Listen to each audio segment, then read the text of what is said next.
বিশিষ্ট মহামানব স্বামী শিবানন্দ বাবা সম্পর্কে যে আলোচনা আমি করছি সেটায় আমি যেমন স্মৃতিচারণার দ্বারা আনন্দিত হচ্ছি, আপনারাও তার জীবন সম্পর্কে অবগত হয়ে নিশ্চয়ই আনন্দিত হবেন এই আশা রাখি। বাবার জীবনটা আপনারা কিছু কিছু শুনেছেন। তার যে জীবনচর্চা ছিল অতি সাধারণ। 2 মিটার কাপড়ের একটি পাঞ্জাবি মতো পরতেন, ফতুয়া টাইপের, 2 মিটার কাপড়ের একটি ধুতির মতো পরতেন। এইভাবে তিনি চলতেন। শীতকালে শীতবস্ত্র নামমাত্র, কখনো কখনো একটু চাদর গায়ে দিতেন। তিনি রোদের মধ্যে হেঁটে বেড়াতেন। তিনি শীত গ্রীষ্ম বর্ষা এইভাবেই থাকতেন। খাবার ছিল অত্যন্ত সাধারণ, আজীবন নিরামিষাশী, ভাত, রুটি, ডাল, সেদ্ধ সবজি, তেল মশলা বর্জিত বলা চলে, এবং মিষ্টি কোনোদিনও খাননি তিনি। এইভাবে তার কিন্তু সহজ সরল জীবনযাত্রা। তার চিকিৎসাবিদ্যা সম্পর্কে আমি কিছু বলতে চাই, যেটা তার জীবৎকালে প্রকাশ করা তার কথাতেই নিষিদ্ধ ছিল, যার জন্য আমার যে গ্রন্থ সেখানে কিন্তু আমি বলতে পারিনি। আমার গ্রন্থের যে লেটেস্ট এডিশন সেটা হচ্ছে শিবানন্দ বাবা সফল জীবনের দিশারি। সেটি কিন্তু এই কথাগুলো নিয়ে আলোচনা করা হয়নি। সেটা হচ্ছে বাবা, তার গুরুদেব ছিলেন একজন বিখ্যাত চিকিৎসক, তিনিও কিন্তু একজন বিখ্যাত চিকিৎসক, যেটা এখন আমি প্রকাশ করছি কারণ সত্যের খাতিরে এটা প্রকাশ করতে হবে এখন। তিনি MB করেছিলেন কলকাতা ইউনিভার্সিটি থেকে, মেডিকেল কলেজ থেকে। সেই সময় তিনি অত্যন্ত দরিদ্র, গুরুদেব পাঠিয়েছেন, গুরুদেবের বিভিন্ন শিষ্যের বাড়িতে বাড়িতে থাকতেন। তিনি তার সেই বাড়ির ছেলে মেয়েদের পড়াতেন, তারা দুটো খেতে দিত। এইভাবে পড়ে তিনি MB পাস করলেন। এই সময় তার সঙ্গে প্রভুপাদ, ইসকনের যে প্রতিষ্ঠাতা, তারই সমবয়সী, 1896 খ্রিস্টাব্দে দুজনের জন্ম। তার সঙ্গে তার নাম ছিল অভয়, দুজনে বাল্যবন্ধু ছিলেন, পরিচয় হয়। এই সময় তার সঙ্গে নেতাজি সুভাষচন্দ্র বসুর সাক্ষাৎ হয়। কিশোর বয়স্ক নেতাজি সুভাষচন্দ্র বসু এলগিনে থাকতেন, এবং বাবা কিন্তু জিজ্ঞেস করেছিলাম যে কেমন দেখলে ওনাকে, কেমন দেখেছিলেন। সে খুব দয়ালু ছিল, এটা দেখেছি, জামা কাপড় ইত্যাদি সে দিয়ে দান করে দিত। এরকম কথা তার কাছে শুনেছি বাবার কাছে। এই বাবা কিন্তু MB পাস করে তার গুরুদেবের একটি চিঠি সম্বল করে চলে গেলেন লন্ডন। সেখানে গিয়ে নিজের বিদ্যা বুদ্ধি বলে গুরুর কৃপায় তিনি MRCP করলেন, FRCS তিনি লাভ করলেন, PhD করলেন চাইল্ড সাইকোলজির ওপরে, এবং একটি বই পাবলিশ করলেন তার PhD থিসিসের ওপরে, এবং তার চিকিৎসক হিসাবে নাম কিন্তু ছড়িয়ে পড়ল। কিন্তু তার যে সংকল্প, আমি কোনো অর্থ উপার্জন করব না, সেটি কিন্তু তিনি বজায় রাখলেন। চিকিৎসক হিসাবে তার যে খ্যাতি, সেই খ্যাতির বলে তিনি একটি পরিবারে গেলেন, সেখানে একটি রোগীকে ভালো করলেন, সেখান থেকে আরেকটি পরিবারে গেলেন, সেখানে ভালো করলেন, কিন্তু পয়সা নিচ্ছেন না। তারাই তার থাকা খাওয়ার ব্যবস্থা করছেন, তার যাত্রার পথের ব্যবস্থা করছেন। এইভাবে আশ্চর্য ঘটনা ঘটল। তিনি দেশ থেকে দেশান্তরে ঘুরে বেড়ালেন। তিনি অনেক মেডিকেল জার্নালে তিনি তার প্রবন্ধ লিখতেন এবং সেগুলি পাবলিশ হতো। একটি প্রবন্ধের কথাই বলছি, মিরাকেলস অফ ফাস্টিং, যেটি ব্রিটিশ মেডিকেল জার্নালের অ্যাবস্ট্রাক্ট একটা, যেটা বইয়ে আছে। এখানে কিন্তু এই যে ফাস্টিংয়ের যে বিরাট উপকারিতা, যেটা গত কয়েক বছর আগে প্রকাশিত হয়েছে, একটা নোবেল লরেট একজন পেয়েছেন যে ফাস্টিংয়ের উপর গবেষণা করে। বাবার কিন্তু চিন্তাধারা বহু আগে এর উপরে একটা প্রকাশিত হয়েছিল। বাবা কী করলেন, আমেরিকায় গেলেন। সেখানে একজন মা, বাবার কাছে শুনেছি, তিনি শয্যাশায়ী ছিলেন। তখন সদ্য আবিষ্কৃত একটা ইঞ্জেকশন বাবা তাকে পুশ করলেন পরপর কয়েকদিন। তিনি তখন দাঁড়াতে পারলেন, হাঁটতে পারলেন, এবং সেটা আমেরিকার কাগজে বেরোলো, আই ক্যান ওয়াক ডাক্তার বলে। এই কথাটা বাবার মুখে শোনা। এইভাবে কিন্তু বাবার নাম সারা বিশ্বে ছড়িয়ে গেল, এবং পৃথিবীর 6টি মহাদেশে তিনি রাশিয়া, চীন, জাপান, আমেরিকা, জার্মানি, মাল্টা থেকে আরম্ভ করে ফ্রান্স, সমস্ত দেশ তিনি ঘুরে বেরিয়েছেন। কী করেছেন? ভারতীয় জীবনচর্যা শিখিয়েছেন আর এই চিকিৎসা করেছেন। বিনিময় না, তিনি কোনো পয়সা নেননি। 1925 থেকে 1959, 34 বছর সারা বিদেশে, সারা পৃথিবীর সব দেশে ঘুরে বেরিয়ে যখন তিনি তার গুরুর একটি চিঠি পেলেন যে আমি অসুস্থ, সঙ্গে সঙ্গে এক বস্ত্রে তিনি চলে এলেন কলকাতা হয়ে নবদ্বীপে। আসার 7 দিনের মধ্যে গুরুদেব দেহ রাখলেন। তিনি কাঁদতে কাঁদতে পাগলের মতো হয়ে গেলেন। গৃহীত তার মা বাবা সব কিছু। এবং তারপরে এক ভক্ত তাকে নিয়ে গেল উত্তর পূর্বাঞ্চলে, আসামে। সেখানে যাওয়ার পর বাবা সেখানকার দরিদ্র মানুষদের মধ্যে চিকিৎসা শুরু করলেন, উপজাতিদের মধ্যে তাদের চিকিৎসা করে ভালো করতেন।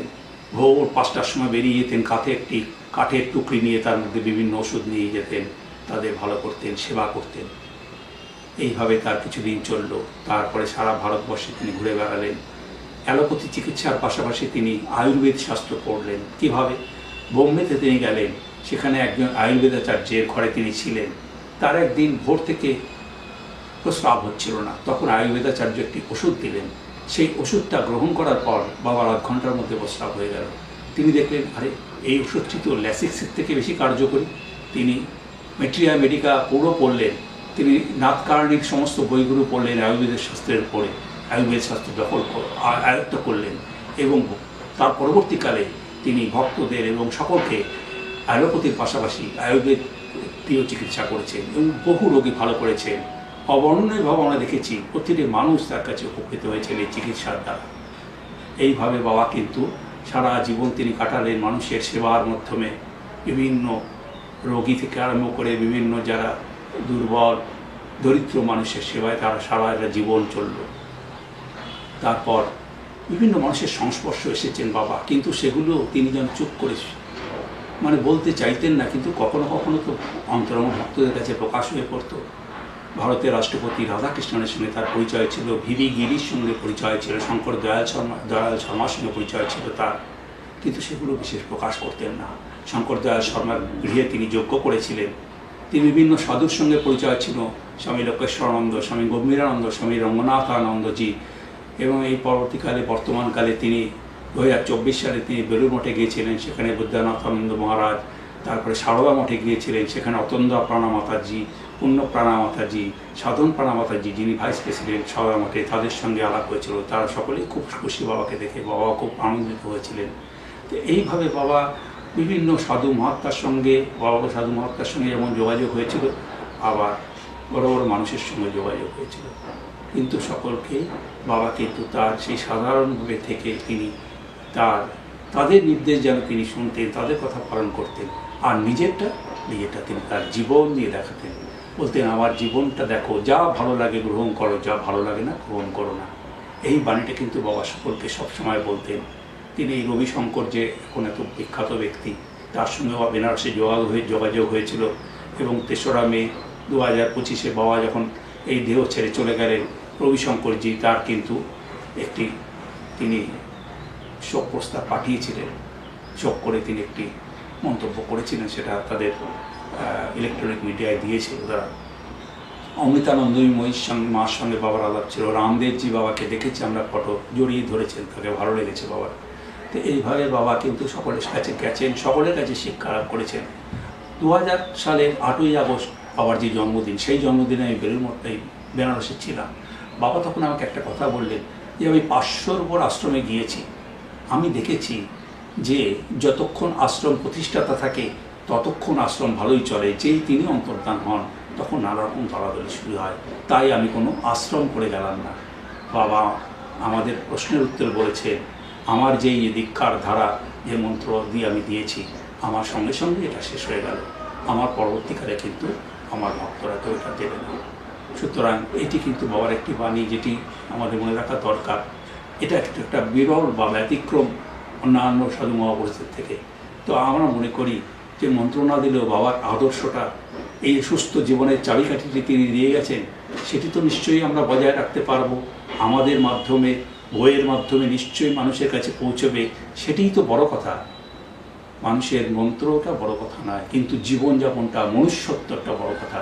সেই মনুষ্যত্ব, মানুষ হওয়ার যে কারিগর বাবা দেখিয়ে গেছেন, তার যে আদর্শ, সেটা নিশ্চয়ই থাকবে, সেটাই বড় কথা। তার মন্ত্র না চলুক, কিন্তু তার জীবনের যে জীবনযাপন প্রণালী, সেটা যদি থাকে, সেটি আমাদের কাছে অনেক পাওনা হবে। বাবার চিকিৎসার স্বাস্থ্য সম্পর্কে বললাম, বিভিন্ন সাধু মহাপুরুষদের সম্বন্ধে বললাম, বিভিন্ন বিশিষ্ট ব্যক্তিবর্গ সম্পর্কে বললাম। রঙ্গনাথানন্দজি বাবাকে একবার বলেছিলেন, উনি তখন দিল্লি আশ্রমে, দিল্লি রামকৃষ্ণ মিশন যেটি, তার সেক্রেটারি ছিলেন।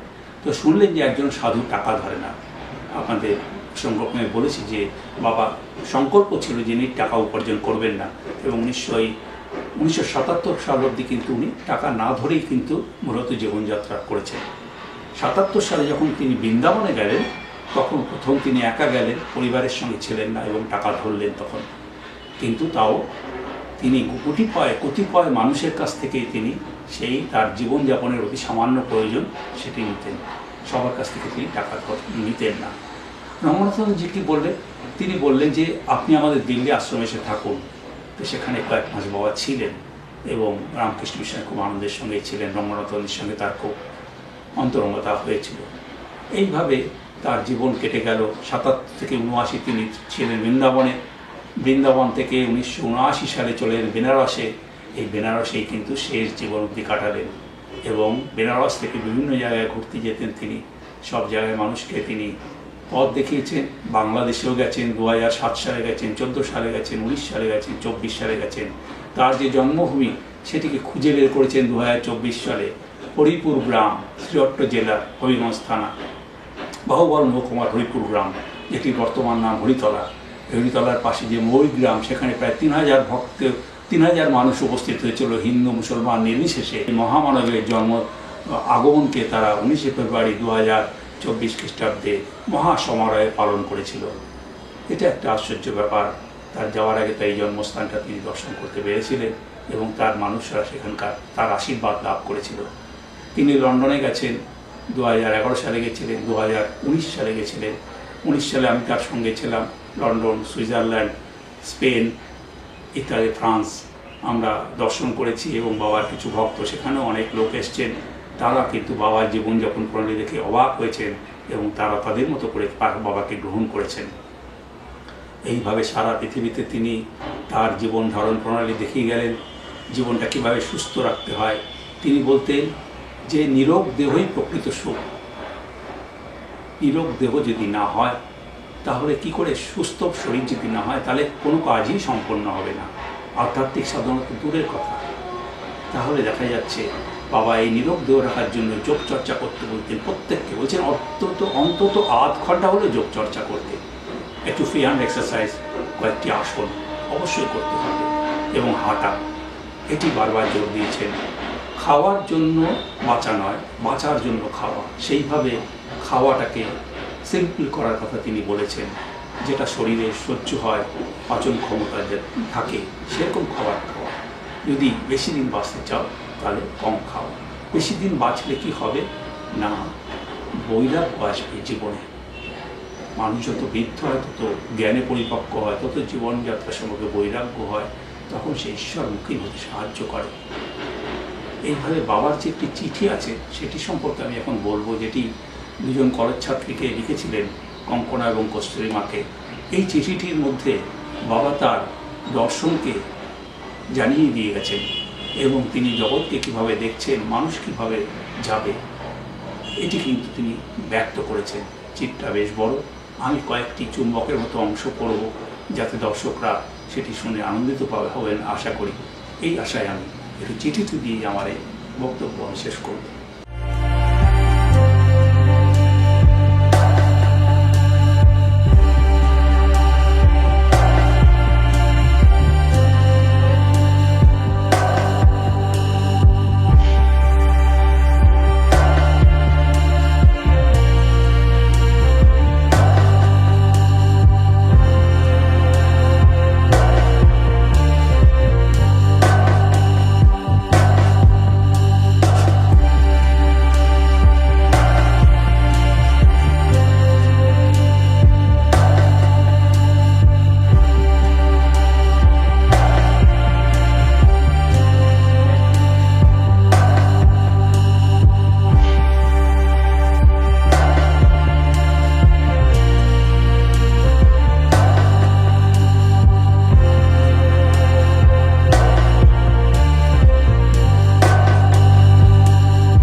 সফল জীবনের দিশারি, এই বইয়ের 60 পাতায় এই পত্রটি আছে। এই পত্রটিতে প্রথমেই বাবা লিখছেন, আমার জীবনের অতি প্রারম্ভে বিদ্যুৎ চমকের মতো স্থির সিদ্ধান্তে এসেছিলাম যে মানুষের জীবন দৃশ্যমান কর্মধারা দিয়েই পরিপূর্ণ নয়। মানুষের ইন্দ্রিয় দ্বারা আয়ত্ত জ্ঞানের উপরেও এমন কিছু আছে যা দৃশ্যমান সব কিছুকে নিয়ন্ত্রণ এবং চালনা করছে। আমি সাহসের সঙ্গে বলতে পারি যে এই পৃথিবীতে যাকে আমরা জীবন বলি তার অন্তরিক্ষে যে সত্য আছে তাকে আমি অনুধাবন করতে পেরেছি। বর্তমান যুগের এই অস্থিরতা ও চিন্তা থেকে মুক্ত হয়ে সে ভবিষ্যতে চরম উৎকর্ষতা লাভ করবে। সর্বম দুঃখং বিবেকানির সার্থক প্রমাণ আমি পেয়েছি। আমি সুদৃঢ় বিশ্বাসে উপনীত হয়েছি যে সৌভাগ্য, পবিত্রতা এবং দীপ্তি এমন এক স্বর্গীয় ভূমি আছে যেখানে চূড়ান্ত সুখ এবং নিরাপত্তা চিরকালের জন্য উপভোগ করা যায়। শ্রুতির অনুশাসনের সঙ্গে মিল রেখে আমি এই পার্থিব জগৎকে পরিত্যাগ করেছি এবং মনে প্রাণে অনুভব করছি যে আমি বিশ্ব চরাচরে বাস করছি। আমি বিশ্বাস করি তুমি যে ধর্মেরই অনুগামী হও, যে গুরুরই তুমি আশ্রিত হও, যে ভাষা বা দেশেরই লোক তুমি হও, তোমার পক্ষে ধর্মীয় প্রাণ হওয়া কঠিন নয় যদি তোমার দৈনন্দিন ব্যবহারিক জীবনে আত্মনিয়ন্ত্রণের প্রয়াস কঠিনভাবে অভ্যাস করো। আমি বিশ্বাস করি সত্যিকারের ধর্ম হলো অন্তরের ধর্ম। অন্তরকে প্রথমে শুদ্ধ করতে হবে। সত্য, ভালোবাসা এবং পবিত্রতাই ধর্মের ভিত্তি। রিপুকে বশে আনো, মনকে জয় করো, নৈতিক উৎকর্ষের চেষ্টা করো, জীব সেবা, শুভেচ্ছা, বন্ধুত্ব বিলিয়ে দাও। এগুলি হলো ধর্মের মৌলিক আচার। আধ্যাত্মিক জীবনের এটি হচ্ছে আদর্শ।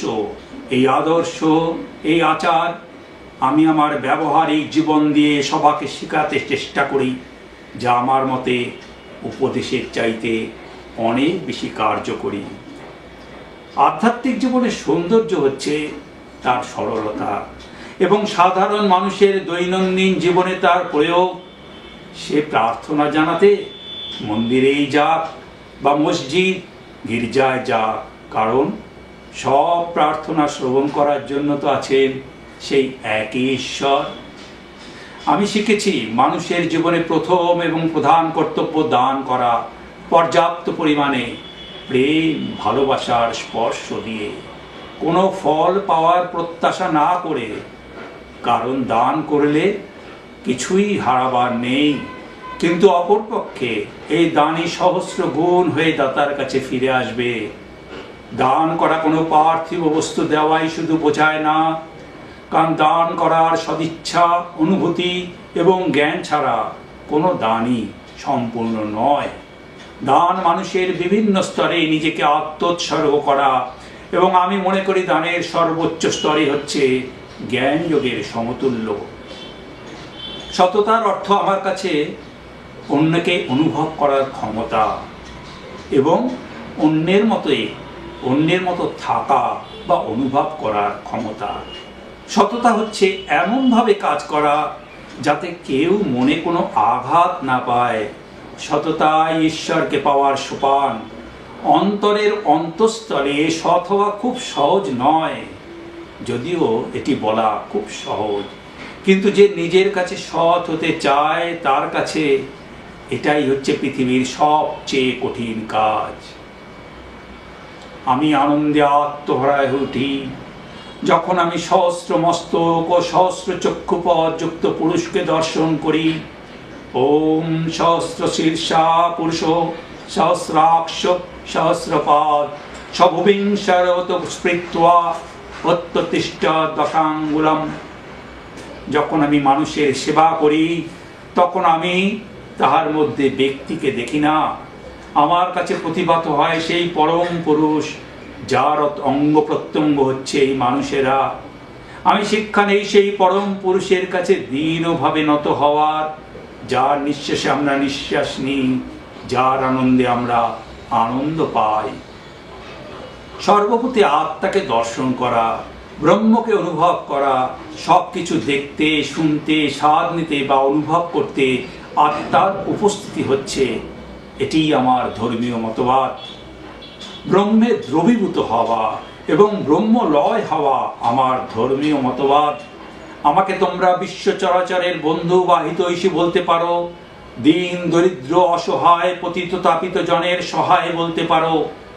আমার মতবাদ এই, অসুস্থ রোগীকে স্নেহ, ভালোবাসা, মায়া, মমতা দিয়ে সেবা শুশ্রূষা করা, হতাশাগ্রস্ত লোকদের উৎসাহ দেওয়া, সবার মধ্যে আনন্দ উৎসাহ জাগিয়ে তোলা, সবার সঙ্গে সবাইকে একাত্ম করে দেওয়া।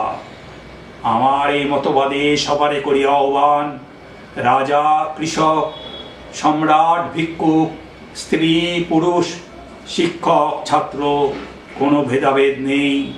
এই রাজত্বে বাস করা এবং ঘোরাফেরা করার আনন্দ বর্ণনাতীত। সবাইকে নমস্কার জানিয়ে শিবানন্দ বাবা সম্পর্কে আমার এই স্মৃতিচারণ এখানে শেষ হলো। যদি কারো কিছু উপকারে লাগে তাহলেই আমার এই বলার সার্থকতা। নমস্কার।